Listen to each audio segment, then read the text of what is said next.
एक वृद्ध व्यक्ति अपने बहू बेटे के यहाँ शहर रहने गया। उम्र के इस पड़ाव पर वह अत्यंत कमजोर हो चुका था, उसके हाथ कांपते थे और दिखाई भी कम देता था। वो एक छोटे से घर में रहते थे, पूरा परिवार और उसका 4 वर्षीय पोता एक साथ डिनर टेबल पर खाना खाते थे।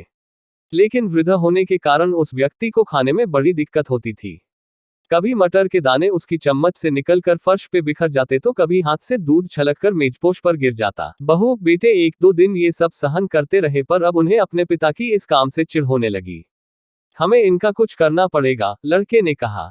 बहू ने भी हाँ में हाँ मिलाए और बोली, आखिर कब तक हम इनकी वजह से अपने खाने का मजा किरकिरा करते रहेंगे, और हम इस तरह चीजों का नुकसान होते हुए भी नहीं देख सकते।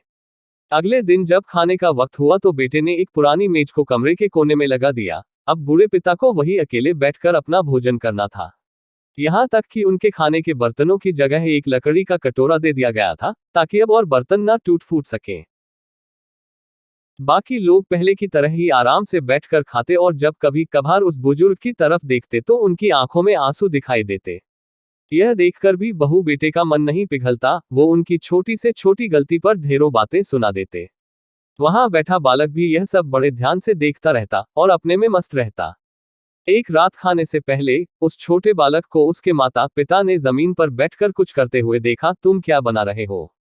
पिता ने पूछा। बच्चे ने मासूमियत के साथ उत्तर दिया, अरे मैं तो आप लोगों के लिए एक लकड़ी का कटोरा बना रहा हूं, ताकि जब मैं बड़ा हो जाऊं तो आप लोग इसमें खा सकें। और वह पुनः अपने काम में लग गया। पर इस बात का उसके माता पिता पर बहुत गहरा असर हुआ। उनके मुंह से एक भी शब्द नहीं निकला और आंखों से आंसू बहने लगे। वो दोनों बिना बोले ही समझ चुके थे कि अब उन्हें क्या करना है।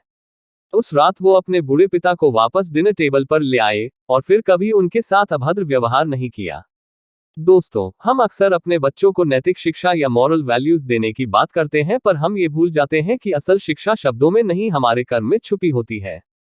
अगर हम बच्चों को बस ये उपदेश देते रहे कि बड़ों का आदर करो, सबका सम्मान करो, और खुद इसके उलट व्यवहार करें, तो बच्चा भी ऐसा ही करना सीखता है।